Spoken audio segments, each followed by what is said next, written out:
Welcome to episode one of a two-episode day. A little late to the game on two movies that we wanted to wait and see together, so we went and did that today. So we went to see Iron Lung and Shelter. So we're going to talk about Iron Lung here for a bit, and then we're going to hop into Shelter. This is the Real Friends Podcast. The lovely Jordan is back for, shoot, is this five episodes in a row? It's quite a few. So, Resident Evil, Return to Silent Hill, Working Man, Back to the Future Trilogy, six. And the movie draft. I think I'm up to eight right now, actually, and yeah, we'll go with that. Thanks for having me again, Alex. Pretty good day today as far as watching movies. Yeah, we saw those two together, and then I went to see The Strangers Chapter 3. So How'd that end up going as far as third of the movies? I am very, very much hoping that this is the end of this Demented franchise. Hmm. It wasn't a bad movie, but it's very odd. Like it it was probably the second best one. Like the second one I thought was okay. I thought this one was okay. The first one I thought was abysmal. But it's glorifying like the Charles Manson like killers pretty much, like breaking into your home and torturing you, and this one goes all Stockholm syndrome-y. And yeah, the ending was satisfying, but there was kind of a cliffhanger that makes you think there might be more, and I'm praying there's not. Yeah, I would hope not. Also, it's definitely one of those series that I remember the original Strangers. Yeah, with Liv Like, Tyler. yeah, and I think it wasn't there like a Strangers YouTube video back in the day that was like, or maybe it was parodying the Strangers or something. That's how I first found out about it. And then, yeah, Sure, first movie wasn't bad, but it was kind of like the Purge movies. The premise is sure. cool, but it's executed poorly.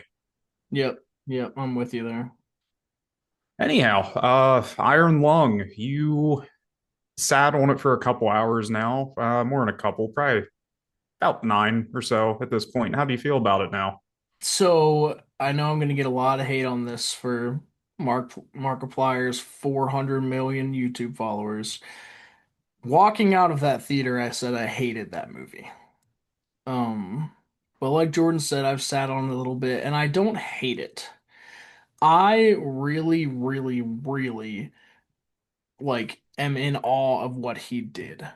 The idea that he financed this himself. I don't know if you remember this, Jordan, or how much you've been watching Markiplier, but for years now, he's been saying to his, people in his videos, he's like, "Hey, Iron Lung's coming. Call your movie theaters and get it in the theater." Hmm. And it was in like 4,000 screens or something crazy. Like the idea that it made, the first weekend it made 18 million. I think it's up to like 20, 25 or 30 now. Yeah, Wikipedia as of right now, I think said around 30 million. Like that's crazy. He made 30 million in Mhm. 2 weeks. Now, granted, 2 weeks of it being out. He has, been working on this for so many years, but like, man, it probably takes him a while to make that much on YouTube. Yeah, even at this point, with as big as he is, and he is a very humble man. Sure. He is very aware of where he is financially. He's incredibly humble about it, though. Like he said himself on Anthony Padilla's podcast, sit down YouTube show, whatever you want to call it. Anthony Padilla says to him, "You are a man with a lot of money." Yes, I am. And he's not doing it to be a dick. He's doing it because he doesn't know, like, he's so blessed about it. And he's like, I get to do all of these really cool things. I'm like, fuck yeah, dude. You went from nothing to everything and you're not being a dick about it. As far as I know, everything that I've heard, Markiplier is one of the few YouTubers left that has made a success like this and hasn't just flushed it down the toilet. So by all He, means, he deserves this. he's no Mr. Beast. Yeah. I will say, because we talked about it, I think the length of this movie hurt it a little bit in the I grand agree. scheme of things. Yep. If this was like you said a 90-minute movie, and I agree with you there, or if you wanted to do a 2 hour movie, it needed a little more substance with flashbacks. You had the game developer, I'm gonna butcher his name, uh, David Solinsky, I believe. Yeah, I think you're right. Oh no, Szymanski. I'm sorry, Some, uh, yep, that's David it. Szymanski. You could have done just a little bit, but at the same time, I respect him for staying as obscure to the obscurity that David had whenever he made Iron Lung the game. Like you had Sure. text logs and stuff like that. That's how you were finding out and exploring what was going on in this world that he created. Yeah, and that was cool, right? I said I'm in awe of what he did to also say, I just wish this movie was better. I wish Mm-hmm. I liked it more. I've heard that people that love the video game really like the movie, but they still prefer the video game, right? But people like myself that had no clue what the game was, or someone like you that doesn't really remember the game, it was a little bit of a tough watch, but it was entertaining. Um, it was pretty limiting in what they did. Like I said to you guys, we went out to eat afterwards, and I said, to only have one actor on screen for 97% of the movie, that's a lot to ask out of somebody. And I didn't even realize till we got there that Markiplier was starring in this too. Okay. So, like, he's the lead in this, doing basically a one-man show with a radio. That's a lot to ask out of any actor, especially one that's, not really an actor. You know what I mean? Yeah, somebody that didn't have any acting cred or something like anything similar to that. He's an individual who has made some pretty cool stuff on YouTube. I was telling you some of his interactive videos, like Who Killed Markiplier, Markiplier in Hmm. Space, like stuff like that is really cool. And he does have acting chops. He has amateur acting chops, and I'm by no means an actor. I'm was barely a theater kid, unlike you. Um, but all that being said, I do agree with you that if it was somebody else on screen, it would have done well as far as the acting. But this was his passion project, Sure. and Yep. this was what he was so moved by the game Iron Lung. He saw the grounds to make a film out of it. He was so encaptured by the game itself that he took the reins to make this into a movie, and that in itself is very honorable for what he did. So yeah, give him his flowers there. He was going to be the star no matter what. But I Hmm. don't disagree with your point that what if? Yeah, sure. What if? And I also said to you that like the idea that he's made so much movie money with this movie now. Like we have dudes that are YouTubers now. They cling on to studios, right? Like Zach Kreger, whitest Mm-hmm. kid you know. Like he hitched on. I think it's Warner Brothers, right? Did Weapons, did Barbarian. Like people can come from YouTube. They know how to make content, and they can give it to the masses. One thing that I kind of want to get your idea on, and you're not as much into like paying attention to studios and things like that, but driving home, I was thinking about this. There is an insane amount of people that have gone to see this movie. Mm-hmm. And it's a market that I don't think other than Marvel has really tapped into. It's like people our age and younger. Like, like late high school and things like that. Like studios should take note of what he did. Oh yeah. He took $3 million and is making an unreal amount of money and getting people to go out to see a mid movie. Yeah. Like that's impressive. It he probably by accident, he did what Blumhouse did in the early Blumhouse days. We're going to take Sure. $5 million and make, 50, $100 million on this one concept. And then we're going to branch out and make the movies cheaper by reusing a bunch of stuff. Yeah. And there you go. We just made another, by the time that these four movies are done and over with, we net profited freaking, $300 million. Yeah.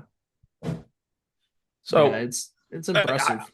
I agree. I think he had the following, like you said, 4 million Hmm. plus subscribers, and it definitely was our age group because I grew like high school and everything like that. Yeah, Markiplier was there, and my Hmm. wife would watch him, time from time. And back whenever he was doing the early Let's Plays and being goofy and not really finding himself at that point, playing it up for the camera. But every now and again, it'll pop up on my YouTube feed, and it's pretty cool to see how far he's come as an individual. Just I don't know the guy, but like I can tell that yeah, YouTube is still a passion for him, and he's a lot more real now. He's so much more real in front of that camera to his audience than what he was in the past. He's not yucking it up. And yeah, he's still got to be humorous and everything, but he's just he's not being himself, if that makes sense. Sure. He's a good TikTok follow also. Yeah. He has a lot of good stuff on TikTok. But we should talk about the movie a little bit, right? I feel like the Mm-hmm. movie's kind of hard to talk about because of it not making a ton of sense.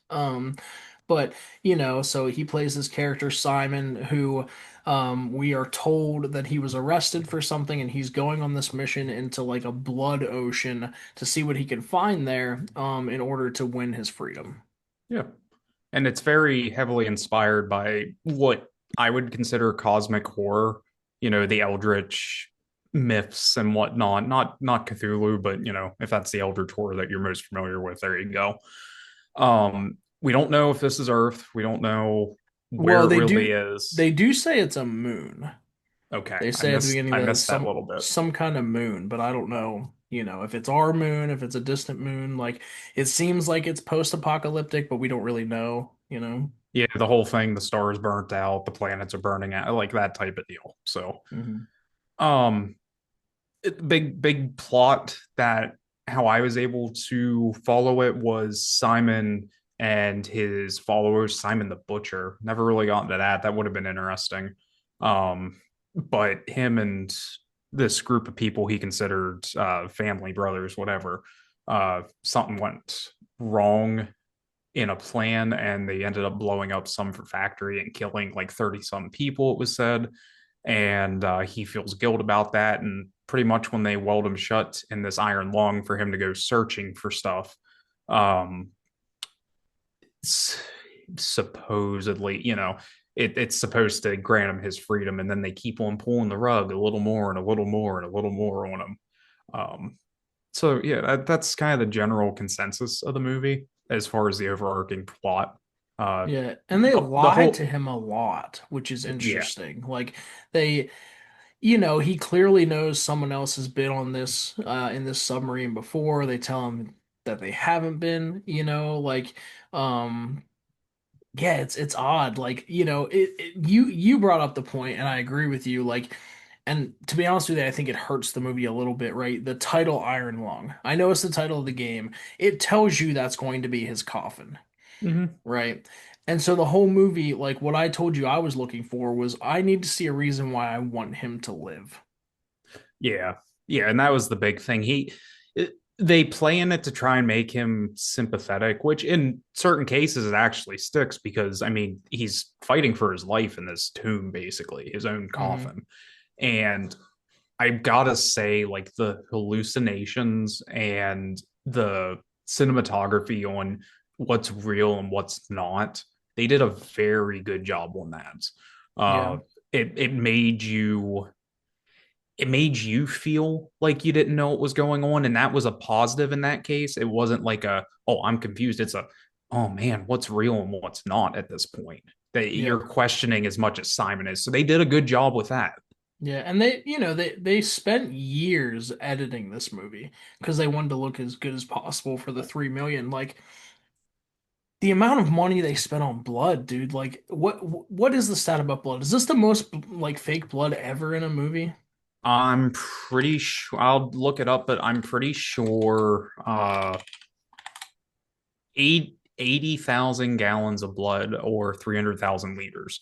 It surpassed the record held by the 2013 Evil Dead remake, apparently, which was 50,000 gallons. So that's impressive, also. Nearly double. Yeah, and I did tell you, and you were curious how that happened. The amount of fake blood that was used, Markiplier did end up going to the hospital for getting too much of the fake blood in his eye. Uh, he, pun intended, bleeding for your art. I mean that it And it that's it such a short scene when that happens. When he emerges from the pool, it's what, maybe 30 seconds? Like, yeah. And the same deal whenever he emerges from another point in the movie. There also the pool. There's a lot of blood, folks. It's a blood ocean. There's going to be blood. Um, it's very it's very interesting how they used it, I would say. Like Yeah. just that you know what, if you watch the movie, you can make your own assumptions here, but I was slight spoiler, the whole economic thing of the blood or ecological thing of the blood, I Hmm. should say. I wish they would have went into that a touch more too. But Yeah. alas, there's a lot of theory crafting with this movie, which Yeah. I'm sure There there's is. lore that we're not picking up on, but And it's interesting. you have to accept movie magic too. But like you brought it up, the flashback thing. And I agree with you on the premise of it, right? We need a more backstory. Like, if he is innocent of what he went to prison for, we should know that more than just seeing a brief scene of him as a young kid with blood on his hands and an explosion. Mhm. Like, there should have been a point in the movie where it showed us, like, hey, he didn't cause this. He was trying to make it not happen or something, right? That would have made it more compelling. Like, I forget what movie you and I were talking about recently. Or maybe it wasn't you and me. No, it was the Groundhog Day episode. Give me more stakes. The stakes shouldn't just be that he's probably going to die, right? And the other part of that is like I want to see the script for this movie. I want to see if they ever release the script because to me it felt like a lot of this wasn't scripted and he was ad-libbing like he does in his videos.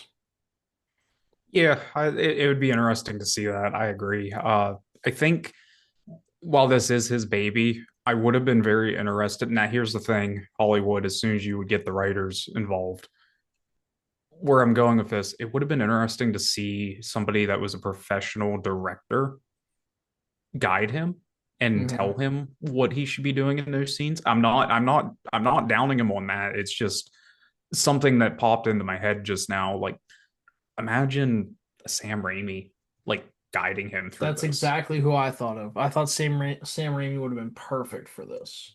But to his own credit, again, he the first big movie that he did. Who knows if he'll do another and have somebody else behind the wheel as far as directing. I feel like he knocked out of the park for what he was trying to create. So I'll Sure.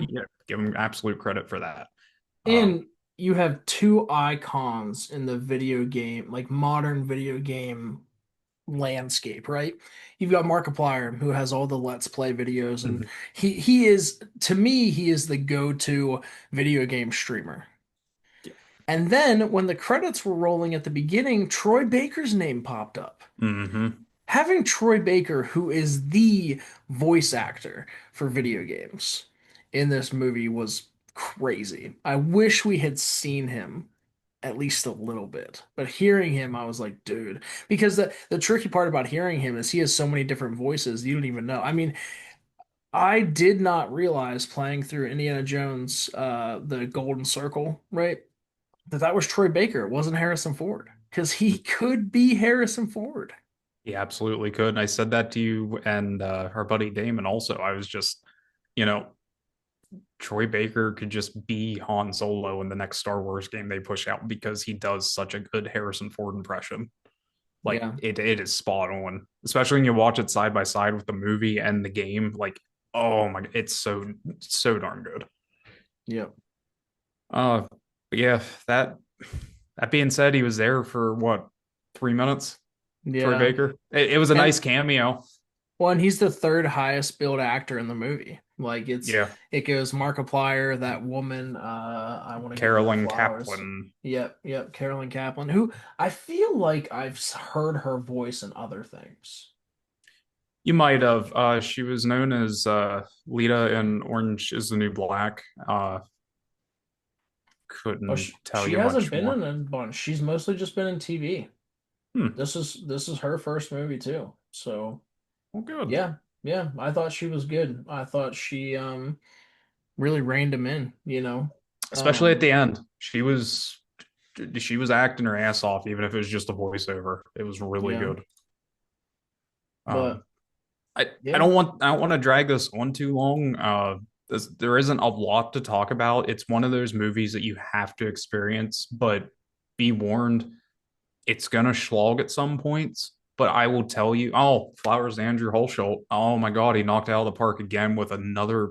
I am a humongous fan of Andrew Holschult's music, be it the Dusk OST, the Medieval OST, and the DLC for it that he did. Also, he uh, had a hand in the Doom Eternal DLCs as well as Doom the Dark Age. His music Hmm. just fucking slaps. Like, Yep, and this was I haven't heard him do a lot of atmospheric stuff. This when it was tense and his stuff was in the background, it really, really benefited the movie. I Absolutely agree. benefited. I wouldn't say the sound editing was particularly good. His music was very, very good, but this is an oddly quiet film. Mm-hmm. And, I brought up the idea to you earlier. Maybe that's because they're trying to play up the fact you're deep underwater under a lot of pressure and stuff. But there were times I needed subtitles. Like I really didn't know what was being said. Yeah, and there were times where you didn't know it was being said that you should have, and then there was times where it's like, okay, the movie does not want you to really pick up because Simon's not picking up. I can get that, Yeah. but I Yeah. agree subtitles would have helped a bit.